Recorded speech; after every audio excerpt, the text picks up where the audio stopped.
Hola, ¿cómo están? Espero que bien.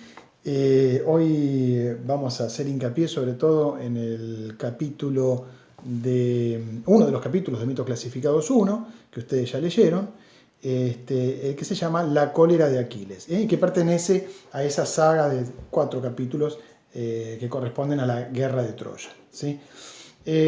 La cólera de Aquiles, tema fundamental de la gran obra, de la gran epopeya que cuenta el último año de la guerra de Troya, que es la Ilíada, ¿no? Por eso es que tomamos fundamentalmente este capítulo. Y al comenzar, encontramos como una cierta confusión, o que nos puede producir cierta confusión, esto de los nombres entre Briseida, Criseida, ¿no? Es decir, son dos personajes distintos. Eso es lo que tenemos que aclarar de entrada. Dos personajes distintos, por un lado Briseida y por el otro lado Criseida, ¿no? Briseida había sido una mujer troyana esclavizada, tomada prisionera por Aquiles, ¿no? Y de algún modo sometida por él. Y Criseida es la esclava de Agamenón que la tiene que devolver a los troyanos por ser hija de un sacerdote consagrado a Apolo, ¿no? ¿Por qué los nombres similares? Ida justamente se trata del patronímico. Ustedes deben saber que en todas las lenguas existen los patronímicos, ¿no? Aquellos apellidos o nombres que significan hijo de, ¿no? Briseida significa hija de Brises, y Criseida, hija de Crises, ¿no? Crises sería aquel sacerdote consagrado a Apolo del que hablábamos recién. En otras lenguas también ocurre. Esto en español ustedes deben saber que todos estos apellidos tan comunes terminados en EZ justamente quieren decir hijos de, ¿no?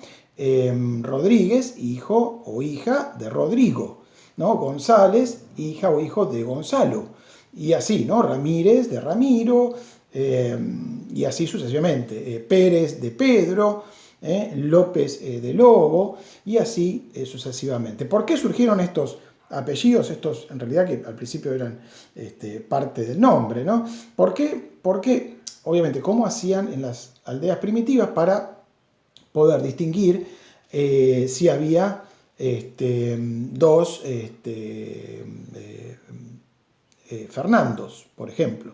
Y entonces, bueno, estaba Fernando, el hijo de Gonzalo, y entonces era Fernando González, y Fernando, el hijo de Pérez, y entonces Fernando Pérez. ¿Se entiende? Ahora los patronímicos en todas las lenguas existen. Conocerán, por ejemplo, seguramente en el caso de la lengua inglesa, ¿no? Aquellos apellidos terminados en san, ¿no? Es decir, Jacobson, ¿no? Hijo de Jacob. Jackson, Michael Jackson, hijo o hija de Jack, ¿no? Y así sucesivamente. En otras naciones, como por ejemplo la escocesa, tenemos el patronímico se conforma con el Mac, ¿no? Por eso el McDonald, que no quiere decir otra cosa que hijo de Donald, ¿no? Mac Taylor, en fin, todos los Mac, así como en Irlanda son los O, ¿no? Los O'Connor, ¿no? Y demás.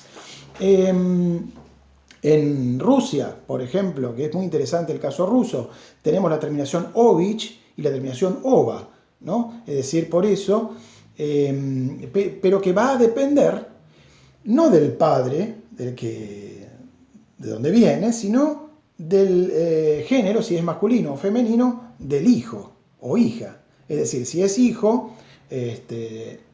vamos a poner como ejemplo de hijo de Sofía, ¿no? Si es hijo va a ser Sofovich. Y si es hija de Sofía va a ser Sofoba. La terminación ova, ovich, es para varón, ovich para varón, ova para mujer, pero depende, repito, de la hija, ¿no? Por eso dos hermanos aparentemente que van a tener, no aparentemente, van a tener dos apellidos distintos, según sea, puede ser varón o mujer, ¿no? Bueno, aclarado este punto de los patronímicos, vamos a avanzar un poquito con la acción de lo que ocurre en la cólera de Aquiles. Decíamos que era fundamental el tema de la cólera, ¿no? El tema del enojo de Aquiles. Y, y no tenemos que verlo acá como una disputa.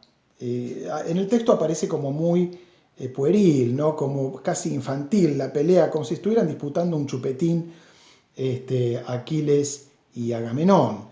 En realidad es un tema mucho más profundo que lo voy a explicar en un próximo videito, porque si no se va a hacer muy extenso.